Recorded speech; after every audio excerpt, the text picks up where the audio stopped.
There is a quiet difference, almost invisible, between being a good person and being someone who lives only to avoid upsetting anyone. And that difference changes lives.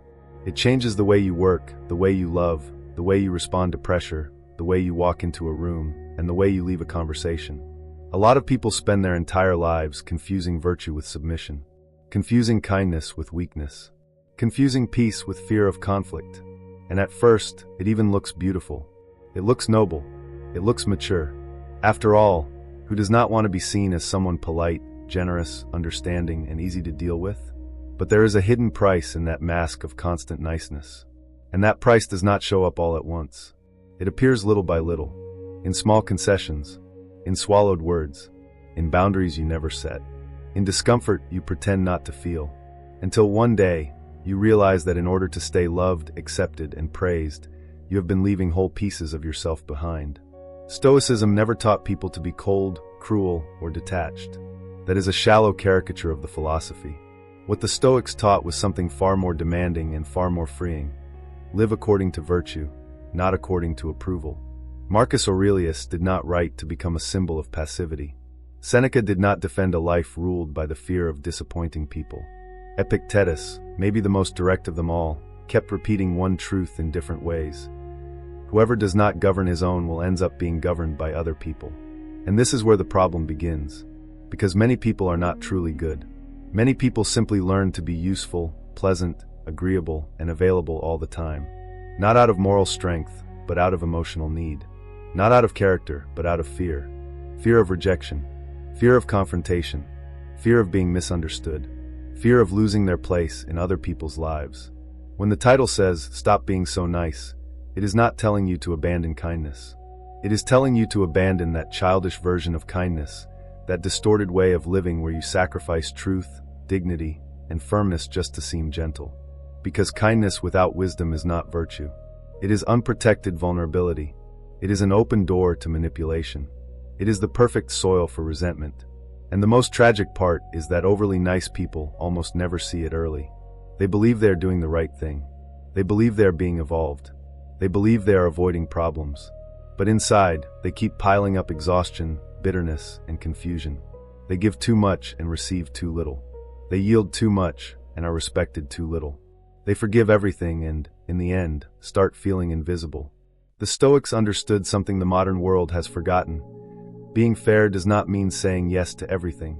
Being generous does not mean letting yourself be invaded. Being calm does not mean erasing yourself. And being virtuous does not mean living at the service of everybody else's comfort. Real moral strength requires a spine. It requires discernment. It requires the ability to endure the discomfort of disappointing people when disappointing them is necessary. Because in many moments of life, what looks like kindness to others is actually emotional cowardice. You smile when you wanted to confront. You accept when you wanted to refuse. You understand when you should have walked away. You stay available to people who only show up when they need something. And you call that having a good heart. But a good heart also needs boundaries. It also needs clarity. It also needs courage. As we move through this reflection, you will see that there are very real ways this kind of niceness without firmness can ruin your life. And ruin it not only in some dramatic, explosive sense where everything falls apart at once. Sometimes ruin comes elegantly, quietly, in ways people even praise. You become everybody's reliable person except your own. You become everybody's emotional support, but never build your own peace.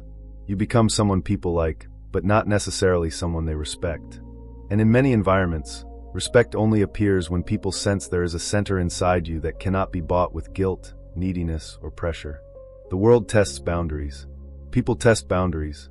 And when they do not find any, they move forward. The first way niceness can ruin your life is simple to understand. Even if it is painful to admit, it teaches people to use you.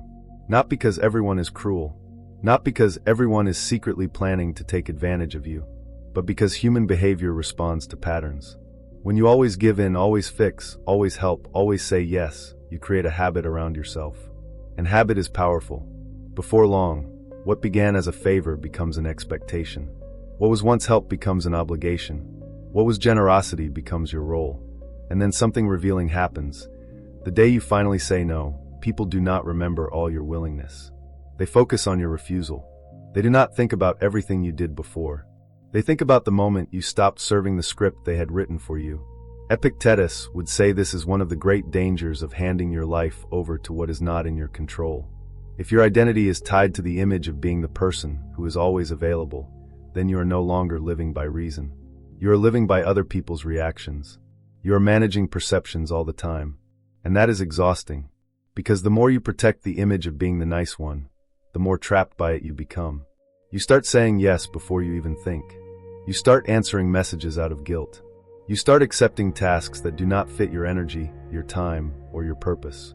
Little by little, your life stops being built from conviction and starts being managed by demand. You do not choose anymore. You just respond.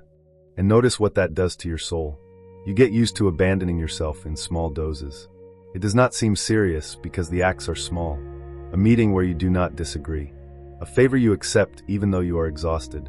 A commitment you keep even though it weighs on you. A relationship you stretch out even though it is draining you. But the repetition of these gestures creates a fractured identity. On the outside, you look kind.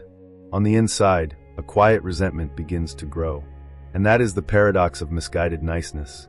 It creates bitterness in people who only wanted to live in peace. You try to be easy for everyone else, but inside you become heavier and heavier. You keep carrying the choices you did not make, the words you did not say, the boundaries you did not set. Seneca warned that no one is more miserable than a person who never faces adversity, because that person never discovers what he is capable of. There is one specific adversity overly nice people avoid at all costs: the adversity of disappointing someone. For them, that feels almost unbearable, so they would rather suffer alone than create discomfort in someone else. They would rather overburden themselves than be seen as difficult. They would rather swallow injustice than risk losing affection. But life keeps a tab, and it charges interest. The more you become everybody's shelter without becoming your own, the more your energy gets fragmented. The more your self-worth depends on approval. The more your place in the world becomes functional rather than essential. You are valued for what you provide, not for who you are. The second way this kind of niceness ruins your life is that it weakens your identity. This happens slowly, almost invisibly. You start adjusting your tone, your opinion, your desires, and even your boundaries depending on who is in front of you. With one group, you act one way. With another, a different way. In one environment, you hide certain convictions. In another, you exaggerate a softness you do not even feel. All in the name of harmony. All in the name of avoiding friction. But over time, an uncomfortable question appears. Who are you when nobody is asking anything from you? When nobody is reacting? When there is no outside expectation to manage? A lot of people cannot answer that. They have spent years shaping themselves to fit other people's comfort, and in the process, they lost contact with their own center. Marcus Aurelius wrote to himself as a man surrounded by voices, responsibilities, and pressure. Even in the middle of power, his battle was internal. Do not let the opinions of others kidnap your reason. Do not let praise or criticism define your axis. And that is a precious lesson for anyone trapped in the need to be liked. Every time you shape yourself too much to be accepted, you send a silent message to your own mind. Who I am is not enough. And when that message repeats for too long, you start believing it. You begin to edit your own spontaneity. You begin to distrust your instincts. You begin to need other people's reactions to validate things that should have been intimate and obvious. This loss of identity does not only show up in dramatic existential crises. It appears in small hesitations. You take forever to respond, not because you do not know what you think, but because you are calculating the effect of your answer. You do not end a conversation when you want to because you are afraid of seeming rude. You do not make a direct request because you fear being judged. You do not stand by a choice firmly because you want to keep every emotional door open. And then your life becomes a hallway full of mirrors. You do not move according to truth. You move according to reflection. That runs directly against the spirit of Stoicism. For the Stoics, tranquility does not come from the ability to please. It comes from coherence between action and principle. It does not matter how many people smile at you if, inside, you are betraying your own judgment. The third way may be one of the cruelest. Niceness without firmness makes you attract the wrong people and push away the right ones. That is because manipulative, selfish, or emotionally immature people recognize very quickly who has trouble saying no. They hear it in your tone, see it in your eyes, feel it in your hesitation. They can sense who would rather sacrifice themselves than create discomfort. And in most cases, they move closer. Not always with evil intentions, but with convenience. They know there will be less resistance with you, less confrontation, fewer demands. You will understand too much, wait too long, justify too much. You will give new chances when any reasonable person would have walked away. You will accept shallow versions of reciprocity because you were trained to value intention over behavior. Meanwhile, mature, solid, strong people often pull back or never go deeper. Not because they despise your kindness, but because they sense a lack of structure. Healthy relationships need clarity. They need truth. They need someone who knows how to take a stand, who can express discomfort, name boundaries, and carry hard conversations. When all you offer is accommodation, the relationship may look peaceful, but it never gains depth. It never gains real trust. It never develops a backbone. The result is that you may find yourself surrounded by people who like your usefulness, but do not truly honor your dignity. And that creates a very strange kind of emptiness. You are with people, but you are not truly met. This is the point where many people begin saying they always attract the same kinds of relationships. Confused people, needy people, controlling people, people who only show up when they need something. And of course, every story has nuance. But one thing is hard to ignore. Your difficulty with setting boundaries sends an invitation. Not in words, but in energy and pattern. You become fertile ground for people who want to receive a lot and offer very little. Then you get hurt, disappointed, blame yourself, and promise you will become harder. But becoming hard does not solve it. Stoicism does not tell you to become a stone. It tells you to become whole. It tells you to combine goodwill with clarity. It tells you to offer good without abandoning judgment. A wise person can be kind, but is not naive. Can be compassionate, but does not hand himself over to exploitation. Can forgive, but does not keep offering himself to the same damage when the other person has not truly changed. The fourth way being too nice can ruin your life is more internal than external. It slowly destroys your self-respect. Maybe you have never thought about it in those words, but the mind watches everything you do to yourself. It registers every time you betray yourself, every time you swallow something important, every time you let someone get away with disrespect and then try to rationalize it, every time you tolerate what deep down you know you should not tolerate. You may keep functioning. You may keep smiling, working, socializing, and performing normalcy. But deep inside, something begins to crack. Your trust in yourself decreases. After all, how can you fully trust someone you know will not defend you when it matters? How can you admire yourself if, in decisive moments, you always choose other people's comfort over your own truth? This is a silent wound. It does not show up in tests. It does not make headlines. Sometimes it does not even come up in therapy, because people rename it humility, maturity, or patience. But the body feels it. Your mood feels it. Your energy feels it. You become more irritated by small things, more tired than you should be, more drained in environments that require presence. Because living disconnected from your own firmness consumes an enormous amount of psychic energy. You spend strength pretending you are okay, where you are not okay. You spend strength maintaining bonds that already needed honesty. You spend strength protecting an image of constant kindness while your heart is asking for courage. And every ounce of energy spent hiding the truth is energy no longer available to build a life. Epictetus taught that no one can injure your soul without your participation. That does not mean denying the cruelty of the world. It means remembering that the deepest damage happens when you cooperate with your own shrinking. Every time you abandon what you know is right just to avoid social discomfort, you hand away a piece of your inner authority. And inner authority is everything. Without it, you sway with every opinion, fear every distance, and bargain too much with your own conscience. With it, you may still experience losses, but you do not lose yourself. And that difference is worth more than anyone's approval. Being respected by yourself may be the deepest form of peace a human being can reach. The fifth way is that niceness without limits turns conflict into guilt. Every time tension shows up, the overly nice person takes emotional responsibility for all of it. If someone gets upset, they immediately wonder what they did wrong. If someone pulls away, they go back through every sentence in their mind. If someone accuses them unfairly, their first reaction is not to evaluate whether the accusation is true, but to wonder how they could have been more pleasant. It is as if every rupture automatically proves personal failure. And that is deeply destabilizing, because adult life requires the ability to hold the possibility that sometimes you will be misunderstood, even when you act correctly. You will be criticized even when you are fair. You will be rejected even when you are honest. And that does not invalidate your conduct. Marcus Aurelius reminded himself that people act according to what they believe is true, even when they are mistaken. In other words, someone else can react badly without that being an accurate picture of you. They may get offended because they did not get what they wanted. They may accuse you because they were frustrated.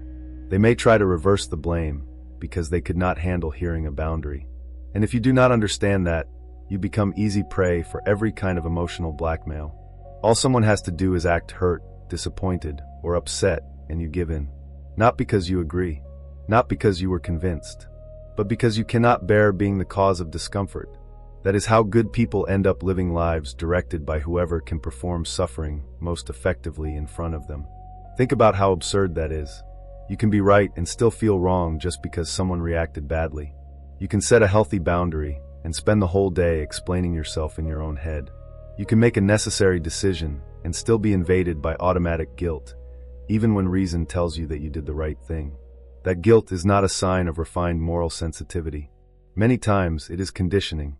It is the echo of years spent learning that being loved depends on being easy. But Stoic philosophy drags that into the courtroom of reason. It asks, what is just here? What is dignified? What is actually in my control? What belongs to the other person's choice? Once you start living by those questions, a lot of false guilt loses its power. And without false guilt, you become much harder to manipulate. Now we reach an even more dangerous form of ruin.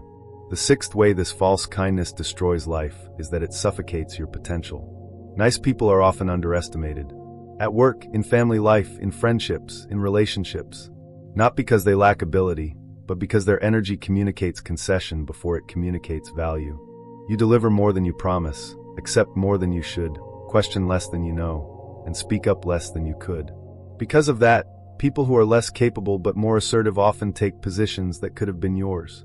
Not necessarily because they have greater merit, but because they had the courage to claim space. The courage to hold presence. The courage not to shrink themselves just to keep the room comfortable. Seneca spoke about the importance of not living as a slave to useless busyness and outside expectations. And there is a modern slavery that looks like virtue, the slavery of always being available. You get used to solving, covering, helping, easing, patching things up. You do a lot. You deliver a lot. But you rarely claim your value with the same force. You do not ask for recognition. You do not protect your time. You do not refuse overload. You do not call out unfairness. And in the end, you watch others move forward while you remain the invisible support holding everything up. That is not humility in the noble sense. Often, it is fear of occupying your rightful place. Fear of seeming ambitious. Fear of drawing attention. Fear of losing the image of being a good person the moment you start owning your strength. But repressed strength does not disappear. It rots. It turns into frustration. It turns into quiet envy. It turns into a sense of falling behind. You look at your own life and feel that you could have gone further, spoken more clearly, created more, demanded more, led more. And maybe you could have. But you kept waiting for the world to naturally recognize your value. The world rarely does that. The world responds to signals. It responds to posture. It responds to the way you teach people to treat you. The Stoic does not beg for space, but neither does he pretend he has no size. He knows his duty is not to appear small so insecure people can stay comfortable. His duty is to use well what he has been given, with integrity and courage. The seventh way being too nice can ruin your life is that it makes you incapable of ending what is already over. Relationships, cycles, jobs, friendships, agreements, family dynamics. You stay long past the healthy point because you confuse staying with loyalty. You confuse tolerance with nobility. You confuse leaving something broken with selfishness. And because you cannot bear the weight of ending things, you prolong suffering that truth already ended a long time ago. How many people stay in dead relationships because they do not want to hurt anyone? How many professionals remain in places that are draining them because they do not want to disappoint people? How many grown children stay trapped in old guilt because they do not want to seem ungrateful? In many cases, the issue is not a lack of awareness. It is a lack of courage to act in line with what they already see. Epictetus was brutally clear. When you cling to what is not in your control and fear losing certain things more than you love your own inner freedom, you start living like a servant. And one of the greatest prisons in life is staying where your soul already knows you should not remain. The overly nice person delays final decisions because they are waiting for an exit without pain, a conversation without discomfort, a goodbye without guilt, a rupture without consequence. But life almost never gives that luxury. There are endings that hurt even when they are right. There are farewells that wound even when they are necessary. There are boundaries that disappoint even when they are fair. Maturity is not about avoiding that pain. It is about walking through it with dignity. When you do not end what needs to end, you pay a huge price. Your energy gets stuck in the past. Your attention gets consumed by maintaining something that no longer grows. Your body stays on alert. Your mind keeps negotiating what is already inevitable. And that steals your future. It steals creativity. It steals presence. It steals serenity. Marcus Aurelius reminded himself of the brevity of life not to create despair, but to cut through waste. There is a kind of moral waste in continuing to water what has already died just because you are afraid of looking harsh. Wisdom knows when to nourish and when to stop. It knows when to persist and when to withdraw your hand. Not out of coldness, but out of reality. The eighth way is less obvious, but just as destructive. Niceness without firmness teaches you to lie in a socially elegant way. Not to lie in some blatant, crude, deliberate sense, but to lie in small social doses. You say, "It's fine," when it is not. You say, "No problem," when there is a problem. You say, "I understand," when you are actually hurt, frustrated, or offended. You say, "We'll see," when you already know you do not want to. You say, "Anything works for me," when you actually have a preference. These are small lies, socially rewarded, usually praised with the image of being easygoing. But they are still lies, and the soul feels the weight of them. Because every time you soften truth to avoid discomfort, you weaken the muscle of sincerity. The Stoics had a radical commitment to reality. Not to idealized reality. Not to the role that looks beautiful. But to what is. See clearly. Name clearly. Act clearly. That commitment does not make a person cruel. It makes a person trustworthy. And trust is not built on constant sweetness. It is built on integrity. It is built on the feeling that there is truth in what this person says, even when that truth is not convenient. When you spend your life saying what preserves immediate harmony, you may keep appearances for a while, but you lose depth. You lose real connection. Relationships built on edited versions of you do not know you. They know your diplomacy, your polish, your skill at not making anyone uncomfortable. And that is lonely. There is also an internal consequence that can be devastating. Every time you lie to preserve shallow peace, you increase the distance between your outer life and your inner life. On the outside, everything looks organized. On the inside, a noise begins to grow. A fatigue, a sense of being out of alignment. As though you are always performing a more palatable version of yourself. And nobody can sustain that theater for very long without paying for it. Eventually the anger starts showing up in the wrong places. The body gets sick, anxiety grows, sleep gets heavier, enthusiasm disappears. Because repressed truth looks for a way out. It demands existence. And the longer you keep it buried in the name of being nice, the more confusing and explosive it tends to become later. The ninth way this kind of niceness can ruin your life is that it blocks your spiritual growth. That may sound surprising, because many people associate softness with moral elevation. But Stoicism never confused passivity with virtue. Virtue requires training. It requires vigilance. It requires self-control, yes, but also courage, justice, and wisdom. And a person who never learns to say no, to confront what is wrong, to stand in truth, to protect what is just, remains morally incomplete. They may be very liked, very praised, very useful, but not necessarily virtuous. Because virtue is not about being harmless. It is about acting well. And acting well in certain moments includes frustrating people, correcting them, cutting off excess, and being willing to disappoint. Think of a parent who refuses to correct a child because they do not want to seem harsh. A leader who does not address disorder because they want to keep the team comfortable. A friend who sees another friend destroying himself, but chooses silence over honesty. A woman who keeps accepting repeated disrespect because she wants to be understanding. A man who tolerates manipulative family behavior because he wants to preserve the image of being a good son. On the surface, all of this may look peaceful. But is it just? Is it wise? Is it truly good? Many times it is not. Many times it is omission dressed up as kindness. And omission, once you already see what should be done, stops being innocent. It becomes cooperation with what is wrong. Seneca insisted that philosophy must appear in life, not only in words. And living philosophically means ordering the soul toward real good, not toward immediate approval. Sometimes real good requires a firm conversation. It requires a break. It requires a refusal. It requires telling someone something they do not want to hear. It requires enduring the temporary image of being the bad guy in order to protect a higher value. That is not brutality. It is love matured by reason. The overly nice person cannot reach that stage because they still need to be perceived as kind. And as long as your morality depends on the appearance of kindness, you will never be free to practice full virtue.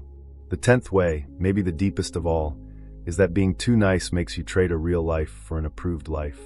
That trade is almost always silent. Nobody signs a contract saying they will live like that. But little by little, you begin organizing your choices around the wrong question. No longer, is this right? Is this dignified? Does this align with my character? Is this in harmony with reason? The question becomes something else. How will this be received? That is where the ruin begins.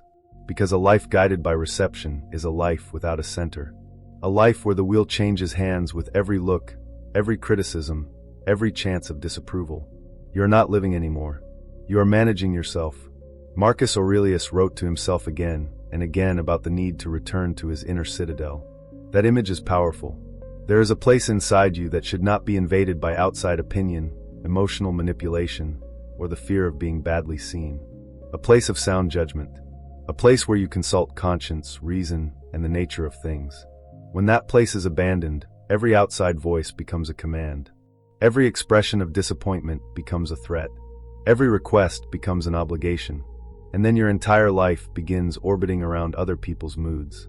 That is a tragic fate for someone who could have lived nobly. Because Stoic nobility does not depend on social status, wealth, or applause. It depends on inner sovereignty. Maybe at this point an objection is rising inside you. Maybe you're thinking that if you stop being so nice, you might become hard, insensitive, selfish. But that is exactly the fear that keeps so many people trapped.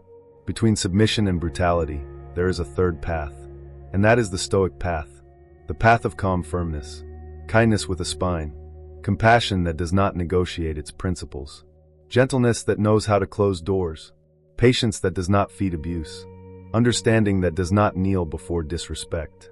You do not need to become cruel in order to stop being permissive. You do not need to lose your heart in order to gain boundaries. You do not need to abandon softness in order to develop strength. In practical terms, this means relearning some very basic but life-changing things. It means stopping your automatic responses and starting to choose consciously. It means enduring a few seconds of silence before saying yes. It means asking yourself, do I really want this, or do I just want to avoid discomfort? It means noticing when guilt shows up and testing whether it is moral or conditioned. It means realizing that someone else's discomfort is not always proof that you did something wrong. Sometimes it is simply the natural effect of a boundary that never existed before. And new boundaries usually do create discomfort, even when they are healthy. Especially for people who were getting used to benefiting from your lack of them. It also means accepting that some people will like you less when you start respecting yourself more. That is a hard truth, but a liberating one. Not every loss is a setback. Not every distance is a failure. Not every criticism is correction. Sometimes, when you stop being convenient, you reveal the real foundation of certain relationships. You reveal who loved your essence and who loved your service. You reveal who respected you and who only benefited from your inability to refuse. From a Stoic point of view, that is a gain in clarity. And clarity, though painful at first, is merciful in the long run. Better a truth that reorganizes your life than an illusion that slowly drains it. Maybe you need to start small. Not with huge speeches. Not with explosions built from years of accumulation. Not with a rigid new persona that goes against your nature. But with simple honesty. I can't. I don't agree. That doesn't work for me. I need time to think before I answer. I don't want to keep doing this. You crossed a line. These sentences may sound small, but for someone who has spent a lifetime disappearing into other people's expectations, they feel almost revolutionary. Each one is a brick in rebuilding inner authority. Each one tells the world, and more importantly tells you, that your peace is no longer for sale at the price of approval. Epictetus said that when you play your role in life, what matters is performing it well, not choosing it according to ego's fantasy. There is depth in that. Your role is not to be the universal emotional cushion. It is not to be the person who is always available. It is not to be the endlessly understanding one. Your role is to act with moral excellence in the circumstances life has given you. And moral excellence includes discerning when to help and when to step back, when to comfort and when to confront, when to yield and when to stand firm. Only wisdom can balance those movements. Kindness alone, without that wisdom, gets lost. And when it gets lost, it stops being virtue and becomes a survival mechanism. You were not born to be acceptable. You were born to be whole. You were not born to be easy for everyone to digest. You were born to develop character. You were not born to live according to how other people interpret you. You were born to cultivate a soul that can look back at itself without shame. That is a much higher standard, much more demanding, and much more beautiful. Because when you begin living that way, something changes in your face, in your voice, in your presence. You do not need to make a show of it. You do not need to harden your expression. You do not need to become aggressive. There simply needs to be a stable truth inside you. People feel that. They feel when there is a center. They feel when guilt can no longer push you around. Over time, life begins responding differently too. Your work becomes more ordered because you stop committing to everything. Your relationships become more honest because the constant over-adjustment fades. Your body rests more because it no longer has to carry so many masks. Your mind becomes clearer because it stops negotiating what is obvious all the time. And maybe most importantly, resentment starts drying up. Because resentment is often just the anger of having said yes when your soul was screaming no. When you learn to align your words with your conscience, that poison loses space. A deeper peace begins to emerge. Not the shallow peace of someone who avoids conflict, but the mature peace of someone who no longer has to abandon themselves in order to be accepted. That does not mean everything becomes easy. It will not. There will be strange conversations. There will be exaggerated reactions. There will be people saying you have changed. And they will be right. You have changed. You changed because you started trading compliance for dignity. You changed because you realized that being too nice was, in many cases, just an old strategy for emotional survival. You changed because you understood that Stoic virtue asks more of you. It asks for integrity, not performance. It asks for courage, not agreeableness. It asks for real kindness, and real kindness does not lie, does not crawl, and does not hand itself over to abuse just to seem saintly. Seneca observed that we live as if we are going to live forever, and because of that, we waste a great deal of time. There is a waste of life in trying to be liked by everyone. It is too much energy spent on an impossible and unworthy task. There will always be people who misunderstand you. There will always be people who prefer the softer version of you. There will always be people who get upset when you stop being an easy surface to use. The question is this: are you going to live to avoid that friction, or are you going to live to honor what you recognize as just?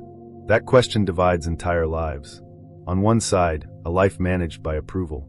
On the other, a life guided by character. Stop being so nice, but not so you can become cold. Stop being so nice so you can become true, so you can become just, so you can become trustworthy in your own eyes, so you can offer the world a kind of kindness that is less anxious and more wise.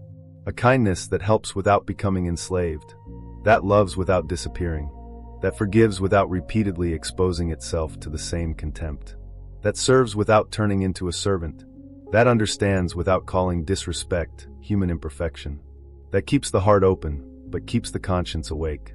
At the end of the day, Stoicism does not ask you to be pleasant. It asks you to be good in the highest sense of the word. And being good in the Stoic sense is far more challenging than simply being nice. It requires you to tell the truth calmly. It requires you to endure disapproval without losing your nobility. It requires you to treat others justly, but to treat yourself with that same sense of justice. It requires you not to confuse pointless self-sacrifice with virtue.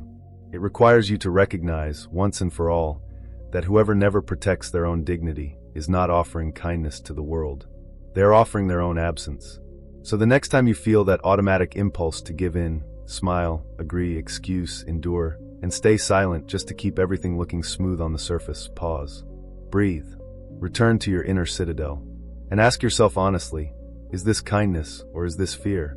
Is this virtue or is this avoidance? Is this love or is this dependence on approval? Your life may change from the answer.